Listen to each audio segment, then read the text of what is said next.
제가 아마 초등학교 2학년 때 일이었던 것 같습니다. 초등학교에서 혈액형 검사를 했어요.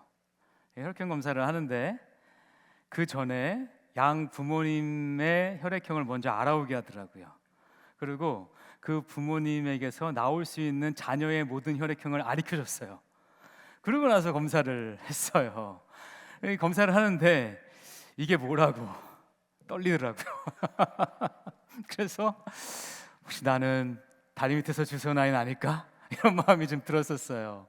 그래서 저는 그냥 좀 떨고 말았는데 제 옆에 짝꿍이 그 여자아이였는데 얘는 진짜 펑펑 울더라고요. 무서워가지고 정말 두려웠어요. 저는 나 초등학교에서 왜 그렇게 했는지 모르겠어요. 하여튼 그렇게 하고 선생님이 와가지고 막 이 친구를 괜찮을 거야 해도 잘 위로가 안 되더라고요. 엄청 떨렸나 봐요. 그랬는데 이제 결과가 다 나오고 이제 부모님의 자녀인 것이 확인이 되는 어떤 그런 혈액형이 나오고 나니까 그제서야 이제 이 친구가 안심을 하더라고요. 그리고 울음을 그치더라고요. 참 이 기억이 어린 나이였는데 이게 우리가 부모님의 자녀인 거 분명하잖아요. 근데 부모님의 자녀인 게 확인되는 게 이게 참 은혜고 기쁨이다라는 것을 경험하게 됐던 그러한 한 일화였습니다. 여러분, 제가 오늘 이 이야기를 이렇게 이 설교의 서두에 했던 이유는 오늘 우리가 좀 말씀에서 다룰 것이 성령 세례와 성령 충만이에요. 성령 세례는 우리가 그리스도인으로 태어난 것과 연관이 돼 있어요. 그런데 성령 충만은 우리가 그리스도인 아버지의 자녀인 것이 확신이 될 때 생겨나는 기쁨이요, 감격이요, 안정감이요, 능력입니다. 그래서 우리가 이 두 가지를 한번 keep in mind 하면서 넘어갔으면 좋겠습니다. 지난주에요, 우리는 오순절 성령 강림 때 제자들에게 성령 세례가 부어진 것을 함께 묵상했어요. 오늘 말씀은 그 이후에 초대교회 가운데 일어났던 최초의 기적적인 치유 사건의 말씀입니다. 근데 이 기적적인 일이 어떻게 일어났느냐? 그 배경을 보면 초대교회 성도들은요, 성령 세례를 받은 이후에 그 후에도 성령 충만한 상태를 계속 잘 유지하고 있었기 때문에 이런 일이 일어난 거예요. 이해되시죠? 그 비결이 어디에 있었을까요? 그 비결이 사도행전 2장 42절에 나옵니다. 함께 읽어보겠습니다. 시작. 그들이 사도의 가르침을 받아 서로 교제하고 떡을 떼며 오로지 기도하기를 힘쓰니라. 네, 이들은요, 성령 세례를 받은 이후에 매일같이 함께 모여서 사도의 가르침을 받았어요. 이것은 말씀을 상고한 겁니다. 사도들이요, 3년 동안 예수 그리스도를 따라다니면서 직접 보고 듣고 배운 말씀들을 성도님들한테 잘 설명해 준 겁니다. 그리고 뭐 했대요? 오로지 기도에 힘썼대요. 이렇게 말씀과 기도 생활을 계속해서 훈련해 나가면서 이들은 성령 충만한 상태를 계속 유지해 가고 있었던 겁니다. 영국에 존 스타트 목사님이 계세요. 이 목사님께서 이 성령 세례와 성령 충만을 이렇게 정의하셨는데 한번 잘 들어보세요. 성령 세례는 그리스도인의 삶을 시작할 때 받는 시초적인 축복이며 모든 그리스도인에게 주어지는 보편적 축복이다. 이것은 단회적이다. 한 번 주는 것이다. 그리고 한 번 주면 결코 빼앗기지 않는 하나님의 선물이다. 이해되시죠? 이게 성령 세례라는 거예요. 이에 비해서 성령 충만은요, 이 헌신된 그리스도인에게서 나타나는 것인데 어떤 특정한 사역이나 어떤 특정한 직책을 감당할 수 있도록 하나님께서 부어주시는 것이다. 이것은 우리가 지속적으로 받아야 되고 갈수록 더 많이 충당되어야 되는데 그러길 원치는 않지만 때로는 동요될 수도 있는 우리의 상태이다. 이해되시죠? 자, 그래서 우리는요, 한번 생각해 봅시다. 성령 세례를 다 받은 거예요. 그랬기 때문에 우리가 거듭난 겁니다. 그리고 예수를 나의 구주로 영접한 거예요. 그렇게 우리 안에 임재하시는 성령님께서 내 안에 충만해지면 이 성령 충만이죠. 그렇게 되면 내 안에서 생수의 강이 흘러 넘치게 되어 있습니다. 그래서 나와 내 주변을 촉촉하게 적셔 나가는 거예요. 제자들은요, 오순절날 성령 세례를 받은 거예요. 불같은 성령 세례를 받은 거예요. 그러고 나서 말씀을 상고하고 오로지 기도에 힘을 써서 그들 가운데 성령 충만이 정말 충만하게 임했던 겁니다. 그래서 그들에게 하나님께서 주어주셨던 특정한 사역은 뭐냐면 초대교회를 든든하게 세워가는 거였어요. 이 하나님의 특정 사역을 그들은 성령 충만함으로 넉넉히 감당해 나갈 수 있었던 거죠. 할렐루야. 보통은요, 성령 세례는 성령 충만으로 이어지게 돼 있어요. 이게 보통입니다. 그래서 성령님이 내게 임하시면요, 말씀이 재밌어집니다. 그리고 기도가 뜬구름 잡는 얘기에서 좀 구체적인 말들이 나오기 시작해요. 그렇죠? 이렇게 되면 어떻게 됩니까? 말씀과 기도 생활을 우리가 조금 더 하고 싶어집니다. 그러면서 스스로 훈련을 합니다. 계속해서 묵상하고 계속해서 기도합니다. 그렇게 되면 어떻게 됩니까? 성경이 말씀해 주는 대로 정말로 하나님의 말씀이 내 입에 꿀송이처럼 달게 되는 거예요. 한 구절 한 구절들이 내 입에서 꿀송이처럼 달았던 그 경험들 다 있으시죠? 그리고 우리가 기도하는데 하나님께서 우리에게 기도하는 자에게 하늘의 천국 열쇠를 주신 것이 막 느껴집니다. 이게 성령 충만이에요. 그런데 우리가 때로는 바쁜 일상 때문에, 때로는 허탄한 일에 마음을 뺏겨서, 때로는 우리가 좀 게을러서 이 말씀과 기도 생활을 이렇게 좀 멈추게 되면 이제 그때부터 영적으로 드라이해지게 됩니다. 곤고해지게 되는 거예요. 이러한 측면에서 초대교회는 성령 충만에 아주 좋은 모델이 되었습니다. 왜냐하면 그들은 오순절 성령의 역사만 일어난 게 중요한 게 아니라 그 오순절 성령의 역사가 계속해서 이어진 거예요. 성령 충만한 상태가 이어져 갔던 거예요. 그래서 그들에게는 예배의 기쁨이 있었습니다. 그리고 성도 간에 영적 권면이 있었고 그 권면을 순종하는 마음들이 있었어요. 그리고 감사가 넘쳐났어요. 그러다 보니까 자신의 모든 가진 것들을 함께 공유할 수 있었던 겁니다. 이것 다 성령 충만의 결과입니다. 이렇게 초대교회가 성령 충만했던 증거가 오늘 이 기적의 사건 가운데 세 가지 단면으로 드러나게 되는데요. 첫 번째는 병 고침 그 자체고요. 두 번째는 복음 전파고요.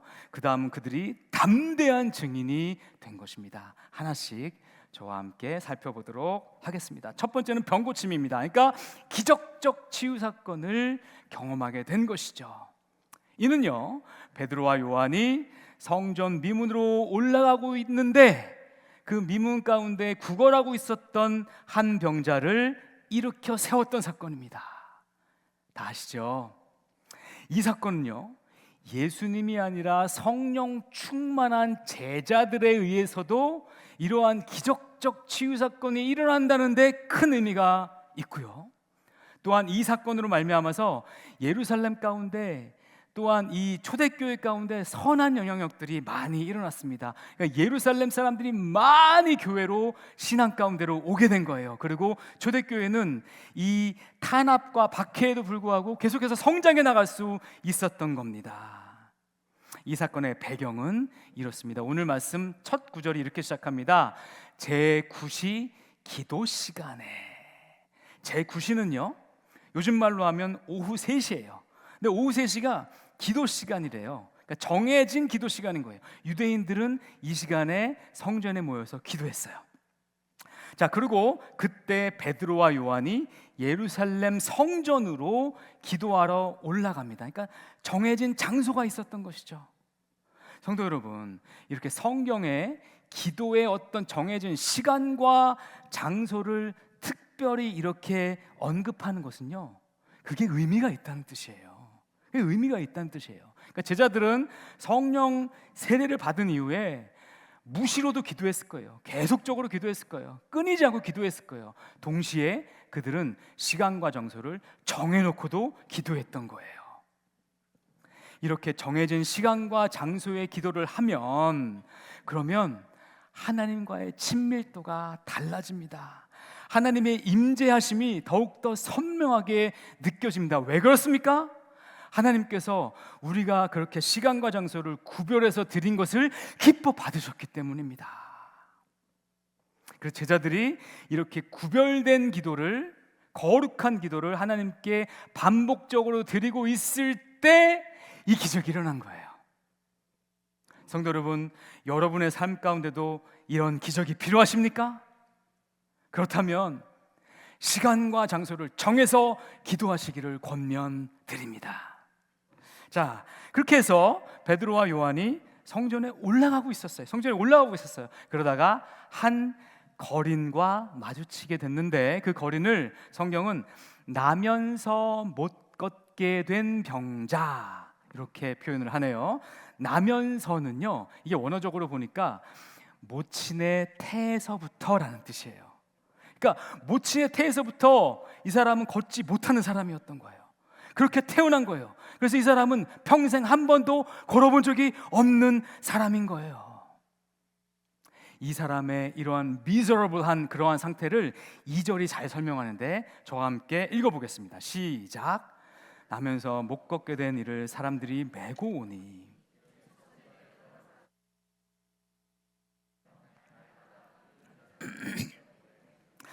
네, 동사를 한번 좀 잘 보세요. 메고 오니, 두는 자다. 이게 다 수동태예요. 그러니까 그의 삶은요, 남이 결정하는 거예요. 피동적인 삶을 살 수밖에 없는 거예요. 남에 의해서 좌지우지 되는 삶이죠. 거기다가 날마다 구걸했대요. 그러면 그는요, 단 하루도 남의 도움이 없으면 살아갈 수가 없는 사람이에요. 그러한 사람인 겁니다. 자, 이러한 병자와 오늘 베드로와 요한이 대면하게 됩니다. 그런데 여러분 잘 기억하셔야 될 건요, 사실 오늘이 베드로와 요한이 이 병자와 만난 첫날은 아니었다는 겁니다. 성전 미문은요, 예루살렘 성전으로 드나드는 굉장히 중요한 외부 문이었어요. 그래서 베드로와 요한은 지금까지도 계속 그 문을 들락날락하면서 이 병자를 지나쳤을 거예요. 근데 지금까지는 눈에 특별히 들어오지 않았던 겁니다. 그런데 오늘은 베드로와 요한의 눈에 이 병자가 들어온 거예요. 4절에 이런 말씀이 나옵니다. 베드로와 요한이 그를 주목하여 보았다. 주목하여 보았다. 이 헬라어 원어가요, 아테니조입니다. 아테니조. 근데 이 아테니조가 그 뜻이 시선을 고정해서 자세히 보다라는 뜻이에요. 그냥 일반적으로 보다는요, 블레포라는 단어를 더 많이 씁니다. 그래서 제자들이 반대로 이 병자에게 우리를 보라라고 묻거든요. 그렇게 할 때 그 단어는 블레포를 썼어요. 그런데 이 사도행전을 기록했던 누가는 사도행전에서만 이 아테니조라는 이 단어를 10번을 쓰는데요, 이때는 보통 어떤 영적 깨달음이 있는 시선, 이런 것들을 표현할 때 이 단어를 썼던 거예요. 블레포를 쓰지 않고. 예를 들어 볼게요. 스데반이요, 마지막 설교를 멋지게 하고 나서 하늘을 주목할 때 하나님의 영광이 보였고 그 우편에 예수 그리스도가 보였습니다. 아테니조예요. 사도 바울이 루스드라에서 복음을 전할 때 오늘과 똑같이 나면서 걷지 못한 병자를 그가 주목할 때 아테니조, 구원받을 만한 믿음이 그 안에 있는 것을 바울이 본 거예요. 그래서 오늘 베드로와 요한이 이 병자를 주목해서 보고 있습니다. 아테니조하고 있습니다. 그때 이 말은 그들에게 뭔가 영적인 깨달음이 생겼다는 겁니다. 이해되시죠? 여러분, 성령 충만하면 성령의 시각으로 사람과 세상을 보게 되고요, 그 전까지는 안 보이던 것들, 그냥 스쳐 지나가는 것들이 눈에 보이게 된다는 거예요. 그래서 베드로는 오늘 성령님께서 이 환자를 회복시키시기 원하신다는 것이 마음 가운데 확신이 들었던 겁니다. 동시에 이 환자에게 회복받을 만한 믿음이 있다는 것도 느껴지게 된 거예요. 그 증거를 볼까요? 16절 말씀입니다. 함께 읽어봅시다. 시작. 그 이름을 믿음으로, 그 이름이 너희가 보고 아는 이 사람을 성하게 하였나니 예수로 말미암아 난 믿음이 너희 모든 사람 앞에서 이같이 완전히 낫게 하였느니라. 네, 베드로는 지금 뭐라고 확신 있게 고백합니까? 그가 완전하게 나은 것은 예수 이름을 믿는 믿음 때문이다. 할렐루야, 할렐루야. 이 고백이요, 루스드라에서 바울이 했던 고백과 똑같은 고백입니다. 예수 그리스도를 믿는 믿음이 너를 낫게 하였다. 할렐루야. 따라서요, 오늘 베드로와 이 요한이 이 병자를 일으켜 세운 것을요, 그냥 즉흥적으로 한 것으로 오해하시면 안 됩니다. 이들이 그냥 지금 자기가 성령 충만하고 하니까 자기 생각대로 자기 느낌대로 그냥 일어나 걸으라라고 얘기한 게 아니에요.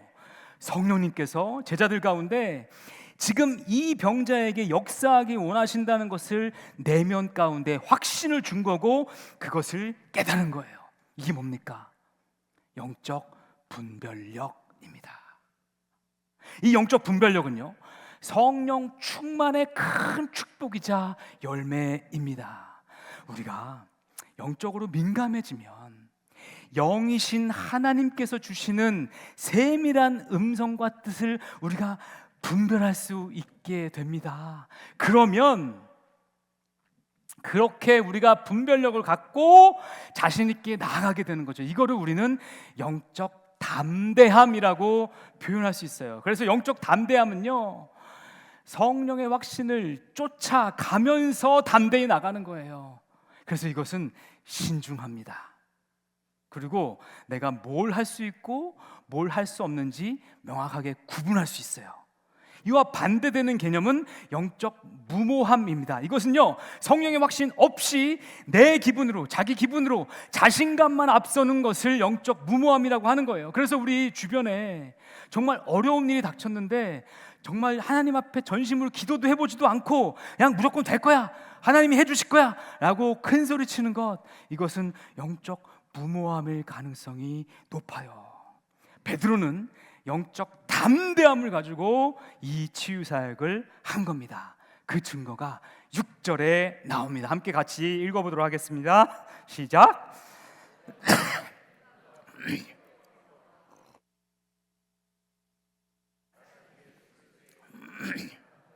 아멘. 베드로는요, 지금 자기에게 뭐가 있고 뭐가 없는 것을 정확하게 알고 있죠.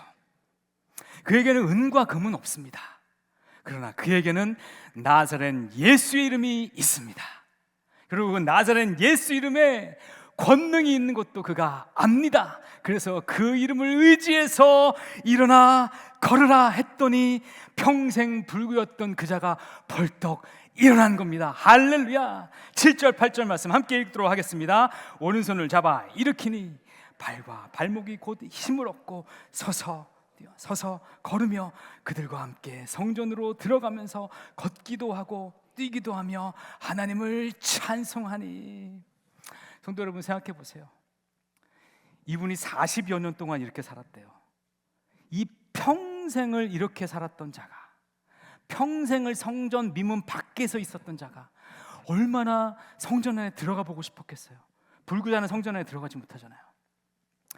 그랬는데 그가 자기 발로 서서 뛰고 걸으며 성전 안으로 들어갔습니다. 얼마나 감격스러웠겠습니까? 할렐루야.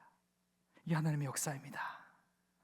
그래서요, 진정한 성령 충만은 담대함과 함께 이러한 영적 분별력도 함께 오는 것을 우리가 꼭 기억했으면 좋겠습니다. 한번 생각해 보세요. 아무리 나서기 좋아하는 베드로라 할지라도, 이런 영적 확신 없이 이런 행동을 할 수 있었겠습니까? 만약에 그를 일으켜 세웠는데 그가 못 일어나면 얼마나 당황스러운 그런 상황이 벌어졌겠냐고요. 그가 이 오른손을 잡아 일으킬 수 있었던 것은, 자신 있게 그렇게 할 수 있었던 것은 그 내면에 성령님께서 확신을 주셨기 때문입니다. 이 모습을 보면 정말 베드로가 많이 변한 것을 느낄 수 있어요. 우리 베드로 어떤 사람이었습니까? 그는요, 밤바다를 걸어오시는 예수님을 바라보면 그냥 아무 생각 없이 바다로 뛰어들었던 사람 아닙니까? 그랬다가 바다에 빠져보기도 하고요. 그렇죠? 그리고 예수님께 이렇게 고백했잖아요. 다른 사람은 다 몰라도 나는 절대로 내가 죽으면 죽었지 예수님 배신하지 않겠습니다. 호언장담했어요. 그러고 나서 보기 좋게 3번이나 부인했다가 정말로 인생의 최대의 자책감에 그냥 빠져서 허우적거리고 있었잖아요. 그러한 베드로에게 예수님이 찾아가셔서 그 무너진 자존감을 다시 세워주시고 그에게 목자의 사명을 부여해 주시고, 그가 이제 오순절날 이 성령 세례도 받고 지금 성령이 충만해지니까 원래 그가 갖고 있었던 이 담대함에 더불어서 영적 분별력도 그가 함께 얻게 된 것이에요. 할렐루야. 자, 또 하나, 성령 충만하면요, 오직 하나님께만 영광을 돌립니다. 왜 그렇습니까? 이 능력이 내게 아니고 나에게서 나온 게 아닌 것을 그 자신이 제일 잘 알아요. 베드로 뭐라고 얘기합니까? 12절 말씀입니다. 제가 읽어드릴게요. 이 일을 왜 놀랍게 여기느냐? 우리 개인의 권능과 경건으로 이 사람을 걷게 한 것처럼 왜 우리를 주목하느냐? 여러분, 이 말씀은요, 사도 바울이 루스드라에서 했던 말과 똑같습니다. 사도 바울 그때 나면서 걷지 못한 자를 사도 바울이 일으켜 세웠죠. 그때 사람들이 막 놀라 자빠지면서 바나바에게는 당신은 제우스입니다, 사도 바울에게는 당신은 헤르메스입니다 하면서 이 사람들에게 예배했어요. 그때 사도 바울이 막 막으면서 뭐라고 얘기했는지 기억나십니까? 우리도 같은 성정을 가진 사람이라 오직 하나님께만 경배할지어다 라고 고백했습니다.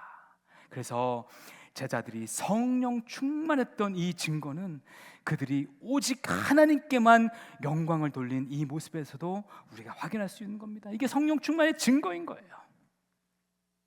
자, 두 번째로 이 제자들이 성령 충만했던 것은요, 그들의 복음 전파에서도 엿볼 수 있습니다. 두 번째, 은혜로운 복음 전파입니다. 여러분 상상해 보세요. 40여 년을 장애인으로만 구걸하던 자가 갑자기 한순간에 일어나서 걷기도 하고 뛰기도 하고 성전을 막 뛰어다니면서 하나님을 찬양하고 있어요. 이게 얼마나 놀라웠겠냐고요. 그런데 이 사람을 성전 안에 있는 사람들은 다 누군지 알고 있었어요.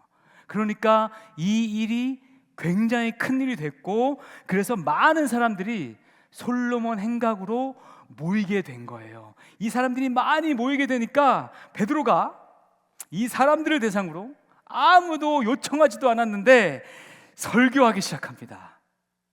여러분, 성령 충만하면 예수 복음의 증인되는 줄로 믿으시기 바랍니다. 아멘. 그렇습니다. 그래서 베드로가 이렇게 얘기해요. 제일 먼저 그가 한 얘기는 너희가 죽인 예수가 그리스도다, 예수가 메시아다. 그래서 그들의 죄를 인식시킵니다. 그러나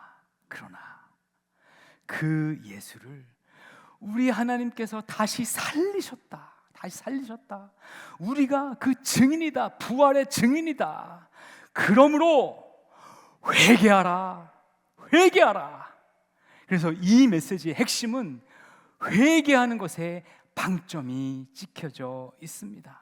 그런데 오늘 설교에서 베드로가 좀 특별하게 강조하는 부분이 두 가지가 있는데요. 하나는 뭐냐면, 너희가, 이 유대인들이 예수를 죽인 것은 너희가 무지했기 때문이다, 이런 말을 해요. 그러니까 너희가 의도적으로 했던 것이 아니라 무지했기 때문이다. 그리고 두 번째는요, 그럼에도 불구하고 너희는 여전히 하나님의 언약의 자손이다라는 것을 강조해요. 이게 17절 25절에 나오거든요.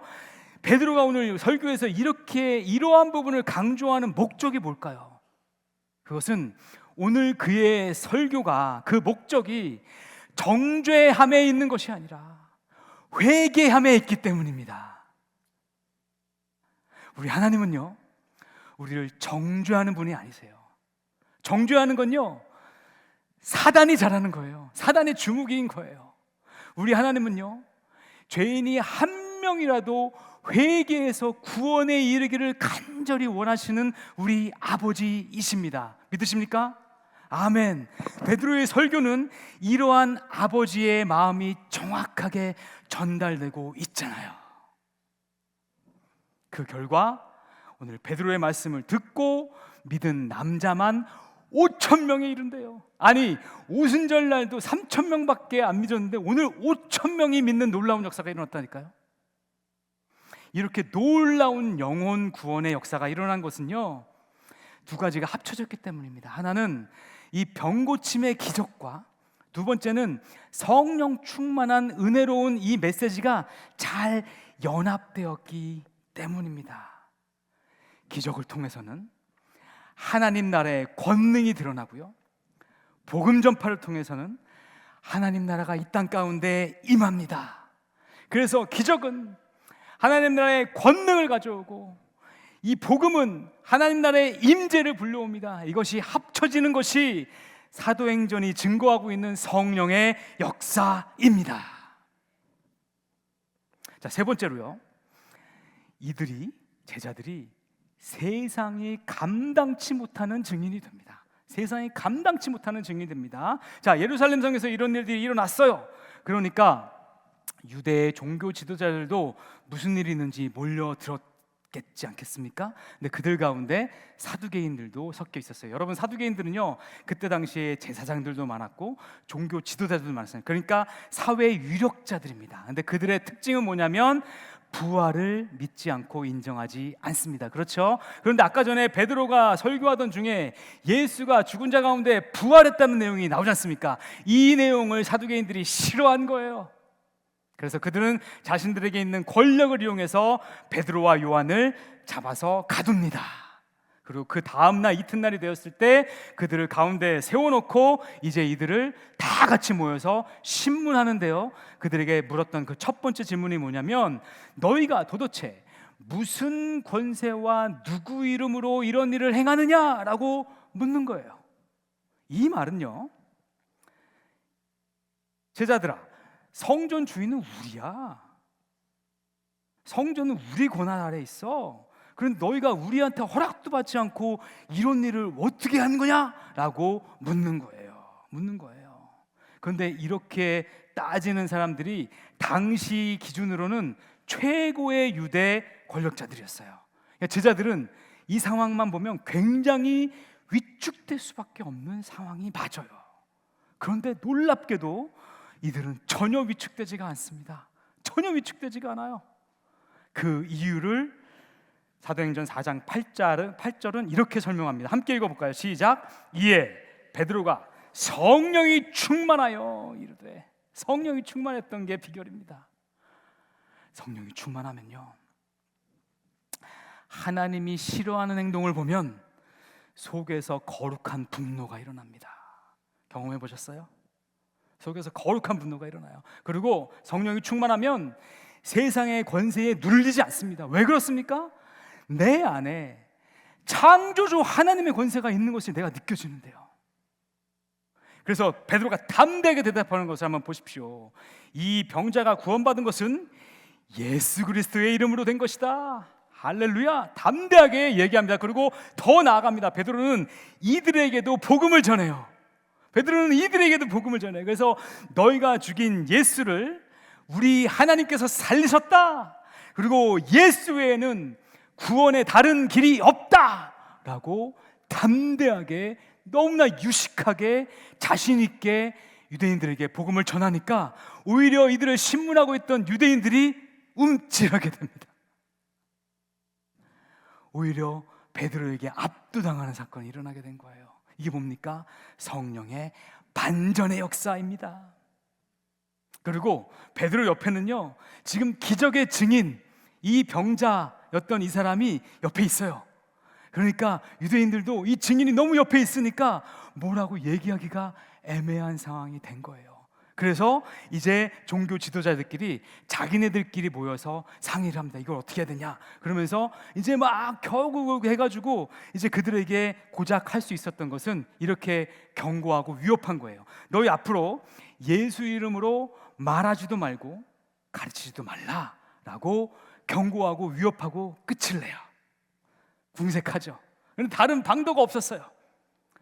그런데 이들의 이 명령에 대한 제자들의 답변이 가히 혁명적이에요. 제가 이것을 한번 같이 한번 읽어보면 좋겠습니다. 사도행전 4장 19절 말씀입니다. 시작. 베드로와 요한이 대답하여 이르되 하나님 앞에서 너희 말을 듣는 것이 하나님의 말씀을 듣는 것보다 옳은가 판단하라. 선생님 잘 한번 저 좀 한번 주목해 보세요. 자, 지금 유대인들이 있잖아요. 이 유대인들이 제자들에게 뭘 해라 하지 말라 이렇게 명령할 수 있는 그 근거가 어디에 있습니까? 그 권한이 어디서부터 왔습니까? 하나님으로부터 왔어요. 그들이 하나님의 제사장이라는 이 직책에서 온 거예요. 그렇잖아요. 자, 그런데 만약에 그들이 어떤 명령을 하는데 그 명령이 하나님의 뜻과 반하면 그 명령은 무효죠.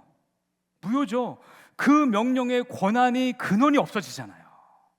자, 그럼 반대로 자, 지금 이 제자들을 한번 보세요. 지금 오늘 이 일어났던 이 병자, 정말로 40년 동안 한 번도 걷지 못했던 그 병자가 일어나 걸으라 이 말에 바로 일어난 것은요, 이러한 역사는 하나님밖에 하실 수 없습니다. 그렇죠?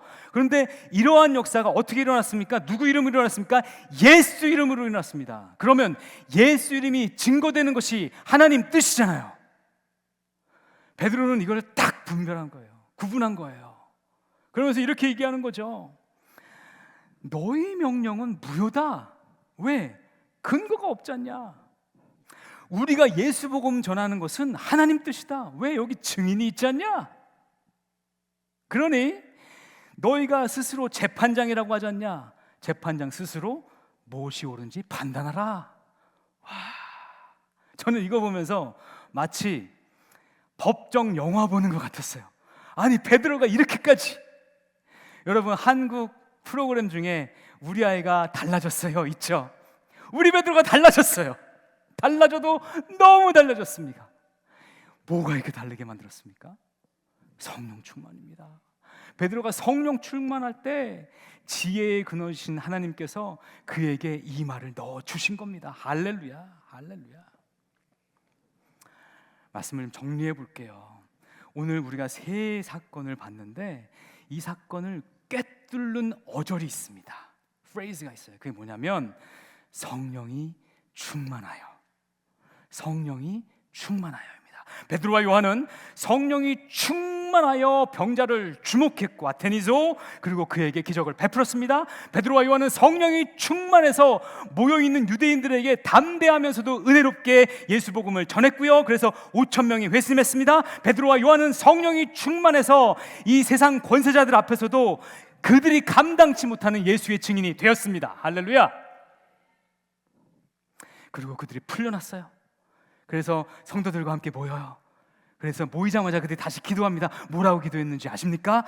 우리를 말씀의 증인으로 살게 하소서라고 기도합니다. 이 기도를 할 때 그때 땅이 진동했대요. 그리고 모여있는 모든 자들이 성령이 충만하였대요. 그래서 그들이 담대하게 하나님의 말씀을 전했다고 오늘 말씀이 마무리됩니다. 성도 여러분, 우리 교회 올해 표가 뭐죠? 제자, 예수의 증인으로 살아가라. 여러분, 우리가 어떻게 하면 예수의 증인으로 살아갈 수 있습니까? 성령 충만입니다. 답은 그거예요. 성령 충만해야 되는 거예요. 자, 그러면 우리가 어떻게 성령 충만할 수 있습니까? 초대교회 보세요.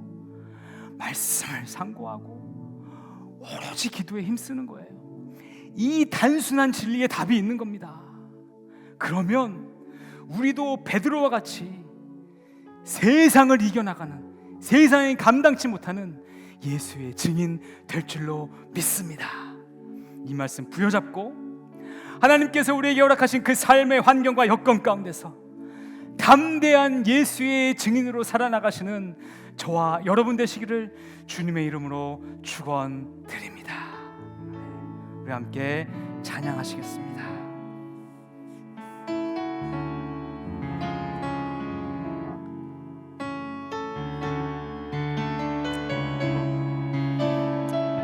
절은 앉으셔서 가사에 집중하시고 찬양하시고 2절 할 때 함께 일어나 찬양하시겠습니다. 슬픈 마음 있는 자, 뭔가 영혼 병든 자, 누구든지 부르시오. 예수 이름 부르시오. 그 이름을 믿는 자, 그 이름을 믿는 자, 그 이름을 부르는 자, 그 이름을 부르는 자, 그가 어떤 사람이든 그는 구원하오. 예수 이름에 힘이 있습니다. 소망이 있습니다. 아멘.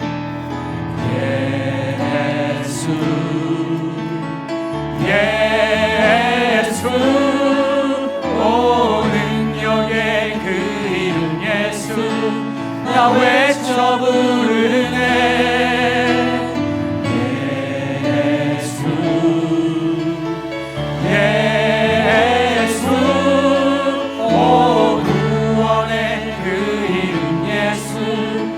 외쳐 부르네. 예수 그리스도. 우리 함께 일어나 찬양할까요? 은과 금 내게 없으나, 은과 금 내게 없으나, 나 가진 것 능력의 이름 예수라. 능력의 이름 예수라. 아멘. 그 이름을 부르시오. 그 이름을 믿는 자, 그 이름을 외치는 자, 그가 어떤 사람이든 그는 주의 영광 보리라. 할렐루야.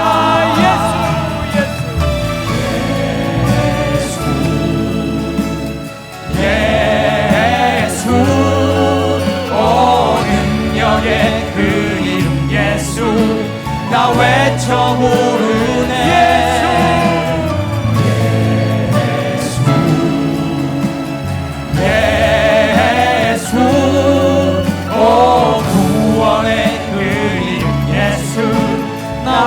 다시 한번 찬양하겠습니다. 예수. 다시 한번. 아멘. 예수 오 능력의 그 이름 예수 나 외쳐 부르네.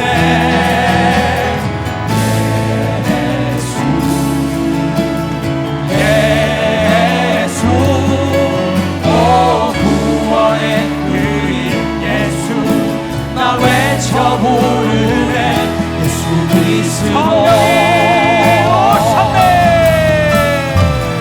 성령이 오셨네. 성령이 오셨네. 내 주에 보내신 성령이 오셨네. 우리 인생 가운데 신이 찾아오셔서 그 나라 꿈꾸게 하시네. 찬양하겠습니다. 성령이 오셨네. 성령이 오셨네. 성령이 오셨네. 내 주에 보내신 성령이 오셨네.